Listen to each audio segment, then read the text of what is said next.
ગુજરાત પોલીસમાં રહેલા અસામાજિક તત્વોની હવે દવા કરવાનો વખત આવી ગયો છે।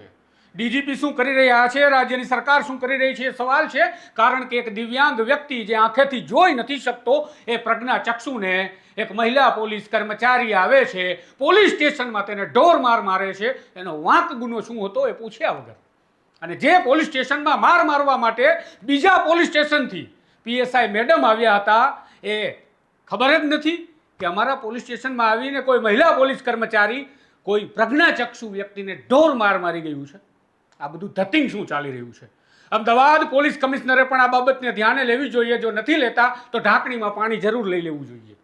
વાત કરવી છે અમદાવાદના પોલીસ સ્ટેશન, યુનિવર્સિટી પોલીસ સ્ટેશનની। અમદાવાદ શહેરના યુનિવર્સિટી પોલીસ સ્ટેશનમાં એક વ્યક્તિને ઉઠાવી લાવવામાં આવે છે જેનું નામ હતું ગોવિંદભાઈ। ગોવિંદભાઈ આંખેથી જોઈ નથી શકતા, તેઓ પ્રજ્ઞાચક્ષુ છે।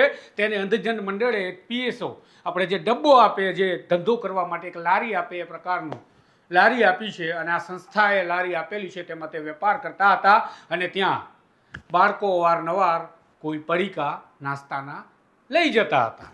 આ ઘટનાથી ઘણી વખત પીડિત બનેલા આ પ્રજ્ઞાચક્ષુ ગોવિંદભાઈ એવું વિચારતા હતા કે કોઈ અમારું દુકાનમાંથી નાસ્તાનું પેકેટ ખેંચ્યું, અને માટે તેમણે હાથ આમ કરી અને હટાવવાની કોશિશ કરી, ત્યારે હાથ વાગી ગયો। અને બસ આ અંધ વ્યક્તિની, અંધ મારે એટલા માટે કહેવું પડે છે કે તમારી અંદર પડેલી સંવેદના જગાડવી છે। એ દિવ્યાંગ વ્યક્તિની આપણે ચર્ચા કરીએ છીએ ત્યારે આંખમાંથી આંસુ નીકળવા જોઈએ, કારણ કે એ માણસ જોઈ નથી શકતો। એને પોલીસ સ્ટેશન લઈ જવામાં આવે છે, અમદાવાદના યુનિવર્સિટી પોલીસ સ્ટેશનમાં। ત્યાં જઈ તેને ઢોર માર મારવામાં આવે છે। ઢોર માર માર્યા બાદ કાર્યવાહીના નામે નાટક કરવામાં આવે છે, પણ ઢોર માર મારવા માટે આવે છે કોણ? તો વાત એવી છે, એક અન્ય પોલીસ સ્ટેશનમાંથી મહિલા પીએસઆઈ આવે છે, અને એ મહિલા પીએસઆઈ વાંક ગુનામાં નહોતા, તો આજે અમે એમને પકડી પાડ્યા છે। જ્યારે તેઓ આ દિવ્યાંગ ગોવિંદભાઈની સમજાવટ કરી માફી કરવા ગયા હતા અને સ્વીકારતા હતા કે હા મારી ભૂલ હતી, અને ઢોર માર માર્યો યુનિવર્સિટી પોલીસ સ્ટેશનમાં બીજા પોલીસ સ્ટેશનના મહિલા પીએસઆઈ આવીને મારે છે। અને અખબારો અને માધ્યમો જણાવે છે કે યુનિવર્સિટી પોલીસ સ્ટેશનના પીઆઈનું કહેવું છે કે અમને ખબર જ નથી આ કોણ કરી ગયું। વિચારો ગુજરાત કઈ દિશામાં જઈ રહ્યું છે? આ નફટ તંત્ર બની ગયું છે। આ પોલીસ અધિકારી કે કર્મચારી કહેવાને લાયક નથી, આને પણ અસામાજિક તત્વો કહેવા જોઈએ। ને અમારે જોવી છે આફ્ટર બિફોરની રીલ, કારણ કે આ ગુજરાત પોલીસ નથી, રીલ પોલીસ બની રહી છે ધીમે ધીમે।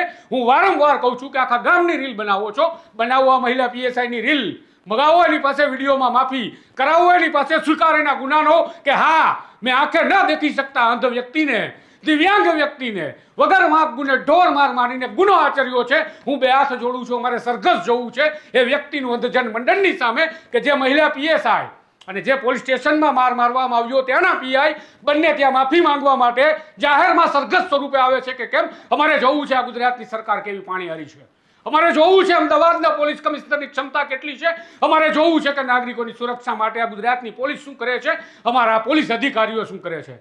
આ ઘટનામાં આક્રોશિત થવું પડે એવું છે, કારણ કે એક દિવ્યાંગ વ્યક્તિ સાથે આ ઘટના ઘટતી હોય તો સામાન્ય લોકોની તો તમે હાલત કઈ કરતા હશો। શબ્દોમાં તમને અતિશયોક્તિ જરૂરથી લાગશે, અને લાગવી જોઈએ, ને લાગતી હોય તો લાગતી રહેશે। આ ઘટનામાં અમારે જોવું છે કે શું પરિણામ આવે છે, યુનિવર્સિટી પોલીસ સ્ટેશનના પીઆઈ સામે શું એક્શન થાય છે, અને જ્યાં માર મારવા માટે પીએસઆઈ મહિલા ગયા હતા એમની સામે શું એક્શન થાય છે। ન્યાય જોઈએ છે આ દિવ્યાંગો માટે, ન્યાય જોઈએ છે આ ગુજરાત માટે। જોતા રહેજો સોમાનને। આ ઘટનાને લઈ તમામ રિપોર્ટ તમારા સુધી પહોંચાડતા રહેશું। નમસ્કાર।